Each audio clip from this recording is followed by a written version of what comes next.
Hi, I'm Heidi Heiland. Welcome to Growhaus. Let me show you around. So this is our main patio, and all of these plant materials have been hardened off. Underneath this main arbor here is all of our shade perennials, and then wrapping around the outside are our sunny perennials. This is what we call our edible alley. These are our tower gardens.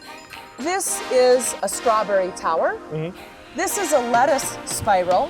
Yeah. And in this last one, we'll be planting up with anything that isn't a root crop. So you can't grow carrots, beets, potatoes, anything like that.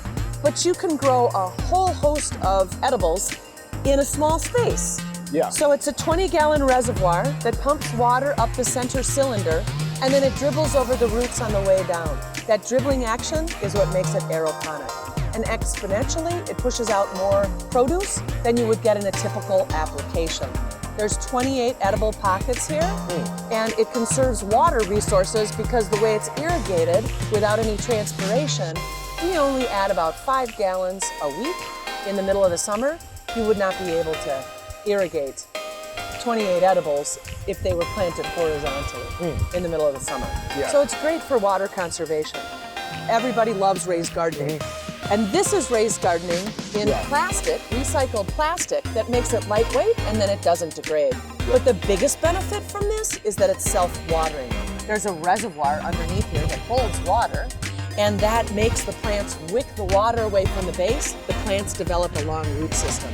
But moreover, you can water in the canopy as well, because you hook up the hose here, and there's a spritzer in the canopy, and then you can shut it for cold weather and to keep bad bugs out. Yeah.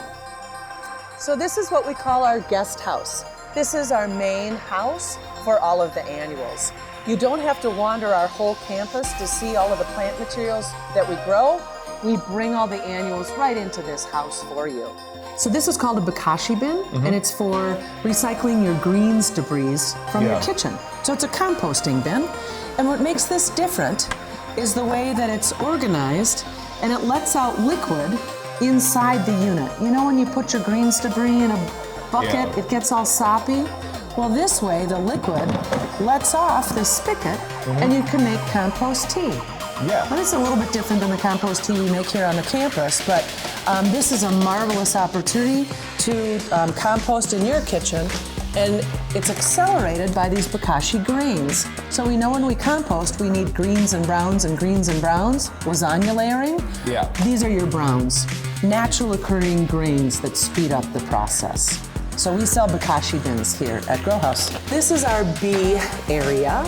And here at Growhaus, we have 3 bee colonies managed by the University of Minnesota Bee Squad. And they manage them for us, and then we harvest the honey and we sell it here in the store. So you can have your local honey. We know that this is good for us if you have issues with pollens or allergies. Your local honey can really help heal you.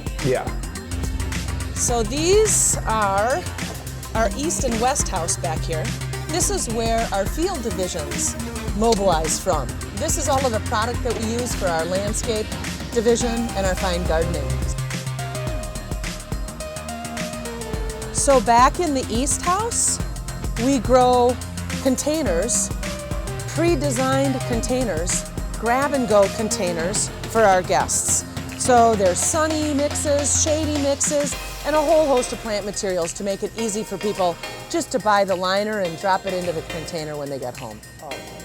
So there's a whole boatload of plant materials in here, from tropicals to, isn't this fun? Look at this Japanese maple. It's a zone 5 plant, so you have to be a little careful where you plant zone 5. We're zone 4A, almost 4B. When I started my company, we were zone 3, so there really has been warming.